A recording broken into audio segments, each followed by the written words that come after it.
السلام علیکم دوستوں، میں ہوں خالد معین اور آپ دیکھ رہے ہیں ادب و فنون نامہ۔ آج ادب و فنون نامے میں ہم بات کریں گے یہ جو ہمارے ہاں نشستیں ہوتی ہیں اور پھر ان کی رپورٹنگ ہوتی ہے، تو ایک زمانے میں یہ رپورٹنگ اخبارات میں ہوتی تھی۔ خامہ بگوش سے تو آپ واقف ہی ہوں گے، جو ان کا کالم ہوتا تھا مشفق خواجہ صاحب کا، وہ بہت زبردست ہوتا تھا۔ وہ کالم جب چھپتا تھا تو خوب پڑھا جاتا تھا، کئی جگہ وہ نقل کیا جاتا تھا، اور اس کی خاص بات یہ ہوتی تھی کہ وہ جو رپورٹنگ کرتے تھے، وہ حالانکہ وہ رہتے تو اپنے حجرے میں ہی تھے، وہیں اپنا سارا تحقیقی کام کرتے تھے۔ وہ ایک بڑے محقق تھے اور بڑے اہم انہوں نے کام کیے، ایک بڑی لائبریری بھی تھی ان کی کا یہ فقرہ بھی بہت مشہور ہے کہ میری لائبریری میں 300 مردے ایسے موجود ہیں جو کفنائے نہیں گئے۔ تو ان کا اشارہ ان مخطوطات کی طرف تھا جو اشاعت پذیر نہیں ہو سکے۔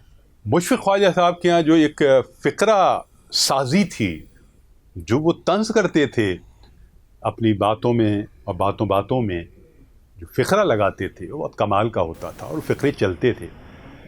وہ جو ادب کی بے اعتدالیاں ہیں، جو شخصیات ایسی تھی جو خودنمائی کی طرف زیادہ متوجہ رہتی تھیں اور غیر متوازن انداز میں آگے بڑھنے کی کوشش کرتی تھیں، یہ میں بات کر رہا ہوں 70 کی دہائی، 80 کی دہائی اور اس سے تھوڑا آگے پیچھے، تو اس دور میں پکڑ کی جاتی تھی۔ یہ وہ لوگ تھے جو مشفق خواجہ صاحب جیسے لوگ جو پکڑ کرتے تھے، اور ان کے کچھ فقرے ہی کافی ہوتے تھے، اس کے بعد جو شرمندگی ان لوگوں کو اٹھانی پڑتی تھی تو وہ اپنے چہرے چھپائے پھرتے تھے۔ اس کے علاوہ اگر ہم ادبی رپورٹنگ کی بات کریں تو ہمارے بہت سارے سینئر جو شعراء تھے وہ بھی یہ کام کرتے تھے۔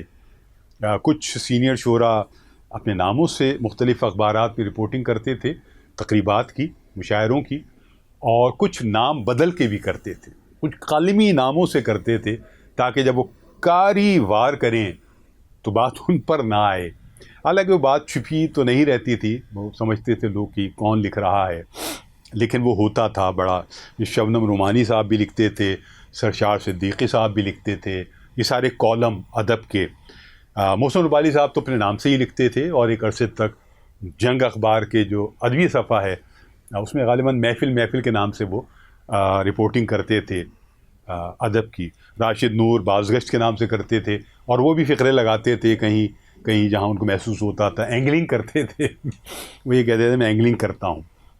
اس میں بہت سے چھٹ بھئیے بھی داخل ہوئے جو کشکول لے کر چلتے ہیں، اب بھی ہیں، اور ان کے کشکول میں کچھ ڈال دیا جائے تو پھر آپ کی تعریف بھی کریں گے، آپ کی تصویر بھی لگائیں گے، ورنہ وہ بھک منگے صرف وہی بات کرتے ہیں، انہی کی طرف رخ کرتے ہیں جہاں سے ان کو ان کے کشکول میں چیزیں ڈالی جائیں، ورنہ نہ ان میں انصاف نام کی کوئی چیز ہے، نہ ان میں توازن ہے، نہ انہیں لکھنا آتا ہے، لکھواتے بھی کسی اور سے ہیں، رپورٹنگ کسی اور سے لکھواتے ہیں، باتیں کسی اور سے لکھواتے ہیں، اور چاہتے ہیں کہ ان کی عزت ہو، تو ان کی عزت افزائی تو خیر بہت زیادہ ہی ہونی چاہیے۔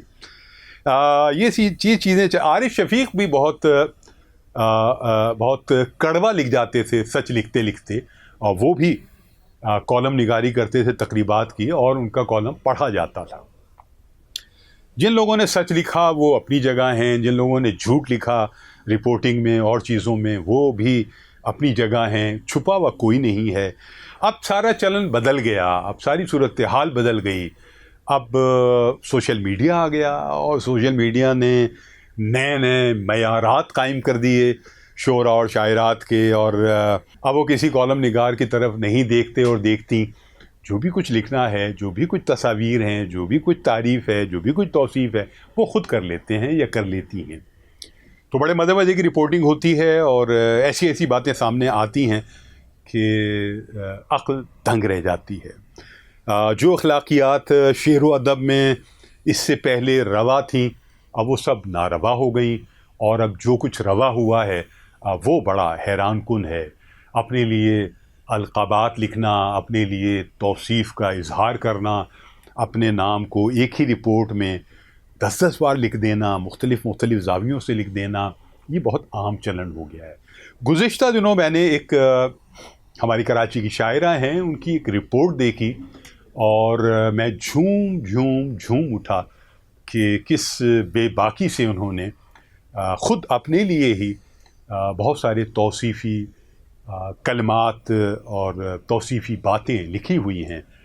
مزے کی بات یہ ہے کہ وہ خود ہی کسی تنظیم کی بانی بھی ہیں, خود ہی کسی تنظیم کی چیئر پرسن بھی ہیں, پھر وہ خود ہی نظامت بھی کرتی ہیں, پھر وہ خود ہی ایک صاحبہ سے نعت بھی پڑھواتی ہیں اپنی, اور ہر جگہ نام ان کا اپنا چل رہا ہے. الحمدللہ خوب چل رہا ہے, نام بار بار آتا ہے. پھر وہ اور آگے کچھ کرتی ہیں, پھر ان کا نام آ جاتا ہے, پھر اپنا کلام سناتی ہیں, پھر ان کا نام آ جاتا ہے. اس کے بعد پھر وہ کچھ عشائیہ ہے, اس کا بھی وہ ایک الگ انداز میں ذکر ہے. اس کے بعد پھر تصاویر کا ذکر ہے, وہ تصاویر دی بھی گئی ہیں. اور سب سے حیران کن بات یہ ہے کہ رپورٹ بھی ان کے اپنے نام سے ہے. تو یہاں اگر تھوڑی سی بھی ہمارے شعراء اور شاعرات میں عقل ہو تو کم سے کم یہ کر لیں کہ یہ جگہ کسی اور کو دے دیں, کہ رپورٹ کسی اور کے نام سے منسوب کر دیں, چاہے آپ ہی لکھیں. لیکن اگر اتنا بھی آپ کو نہیں ہے کہ کوئی اور نام اس میں آ جائے تو بہرحال. اسی طرح ایک اور شاعرہ ہیں جنہوں نے شاید بلوچستان کا سفر کیا, اور پھر انہوں نے شاید جب وہ گئیں شاعرہ تو وہ وہاں بھی ایک تقریب پذیرائی ان کی ہوئی جانے سے پہلے. جب وہ پلٹ کر آئیں تو پھر ایک تقریب پذیرائی ان کی ہوئی. اور بلوچستان میں نے اب یوں ہی کہہ دیا ہے, وہ شاید کہیں اور گئی تھیں, مجھے ٹھیک سے یاد نہیں ہے. تو وہاں گئیں اور کیا کیا مارکے انہوں نے انجام دیے اور کس طرح ہوا, اس کا شاید زیادہ تفصیلات ان کی وال پر شاید میں نہیں دیکھ سکا. لیکن یہ بڑے مزے کی بات ہے کہ اب اگر کوئی ٹنڈو آدم خان جائے گا یا حیدرآباد سندھ جائے گا یا سکھر جائے گا تو پھر وہاں بھی شاعر یا شاعرہ اس سے پہلے اس کے لیے تقریب پذیرائی ہوگی. جب وہ وہاں سے واپس آئے گا تو پھر تقریب پذیرائی ہوگی. تو اس کا مطلب یہ ہے کہ اگر کوئی شاعر اور شاعرہ برطانیہ چلا جائے گا یا کوئی جرمنی چلا جائے گا یا کوئی امریکہ چلا جائے گا یا کوئی مڈل ایسٹ چلا جائے گا تو پھر وہ اپنے لیے اس سے پہلے تقریب پذیرائی کروائے گا یا کروائے گی, اور اس کے بعد جب وہاں سے وہ پلٹ کر آئے گا یا آئے گی تو پھر تقریب پذیرائی ہوگی. یہ ایک بہت دلچسپ صورتحال ہے. اور اس کے بعد پھر یہ بھی ہوتا ہے کہ حاسدین ہیں ہمارے اور ہم سے جلن کے رویے بہت عام ہے, ہم سے مخالفت کرتے ہیں لوگ, ہماری جو باتیں ہیں اور ہماری جو کامیابیاں ہیں, عظیم و شان کامیابیاں ہیں, وہ اس پر بالکل بھی خوش نہیں ہیں. یہ بڑی زبردست باتیں ہیں. شاید میرے لیے بھی یہ کہا جائے تو کہہ سکتے ہیں, لیکن یہ ہے کہ یہ جو چلن ہے اس چلن کو توازن میں آنا چاہیے, اس کو بدلنا چاہیے. اس میں آپ کی عزت, آپ کی پذیرائی, آپ کا آگے بڑھنا شعر سے ہوتا ہے. اگر آپ شاعرہ ہیں, شاعر ہیں, اگر آپ افسانہ نگار ہیں تو افسانے سے آپ آگے بڑھیں گے, اگر آپ ناول لکھ رہے ہیں تو ناول سے آگے بڑھیں گے. اور باقی ساری چیزیں ثانوی ہیں. ثانوی چیزوں کو اگر آپ بہت زیادہ مقدم رکھنے لگیں گے تو پھر مشکل ہو جائے گا. یہ ٹھیک ہے کہ مشاعرہ کوئی ہو رہا ہے, آپ جائیں اس کی تصویریں لگا دیں, لیکن بہت زیادہ تصویریں لگانا, ہر وقت تصویریں لگانا اور ایک فیشن شو کے طور پر سامنے آنا, اور پھر اپنی غزلیں اور نظمیں کچھ رقص کے انداز میں پڑھنا, کچھ اس انداز میں پڑھنا کہ لوگ متوجہ ہوں, ایسی ویڈیوز بنانا کسی شاعر کے لیے بھی اور شاعرہ کے لیے بھی شاید مناسب نہیں ہے. ہم پرانے دور کے لوگ ہیں تو ہمیں یہ زیادہ چبھتا ہے, لیکن ہم چپ رہتے ہیں اس لیے کہ ہم جہاں بولیں تو وہاں اس کے لیے بھی بہت سارے القابات موجود ہیں ہمارے شہر کے شعراء اور شاعرات کے پاس. لیکن کہاں کہاں چپ رہا جائے, کہاں کہاں لیکن بولا بھی جائے تو بہت ہی سچ بولنا تو بہت بڑی بات ہے, اس کا ہلکا سا اظہار بھی بہت مشکل ہے اس دور میں. میری کوشش تو بہرحال یہ ہوتی ہے ادب و فنون نامے میں کہ ہلکے سے اشارے کر دیے جائیں، ہلکے سے کنایوں میں بات کی جائے، اشاروں کنایوں ہی میں بات کر کے بات کو اختتام تک لے جایا جائے۔ کھل کر بات کرنے کا مطلب یہ ہے کہ مجھے اس شہر میں رہنا ہے، مجھے اس شہر میں سانس لینی ہے، اور شعرا تو اپنی جگہ ہیں، شاعرات سے میں بڑا ڈرتا ہوں، اور میں نہیں چاہتا کہ شاعرات کے بارے میں کوئی بھی ایسی بات کروں جو ان کو ناگوار گزرے، جو کوئی نازیبا کوئی بات ہو۔ میں عزت کرتا ہوں تمام شاعرات کی، اور چاہتا ہوں کہ شاعرات زیادہ سے زیادہ آگے آئیں، لیکن شعر کی بنیاد پر آئیں، شعر میں ترقی کریں، کندھے اور کندھوں پہ چڑھ کر آگے بڑھنا، لابی بنا کے آگے بڑھنا،